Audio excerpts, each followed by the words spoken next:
জঙ্গলের নিস্তব্ধতার মধ্যে হঠাৎ মাথা তুলে দাঁড়িয়ে থাকা ভাঙাচোরা এক মন্দির।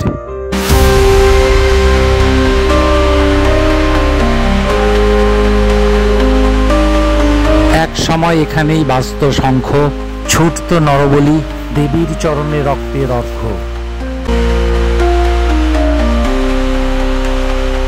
জমিদার কালীপ্রসন্ন রায়ের হাতে প্রতিষ্ঠিত, এখানে ডাকাতরা মানত করে বলি দিত সফলতার আনন্দে। আজও শতাব্দী পেরিয়ে সেই পুরনো তলোয়ারটা পড়ে আছে নিঃশব্দ সাক্ষী হয়ে। পুজো এখনো হয়, তবে ভক্তির চেয়ে ভয়ের টানেই। দেবী এখনো জাগ্রত, তবে চারপাশে শুধু ঝরা পাতা আর হারিয়ে যাওয়া দিনের গল্প।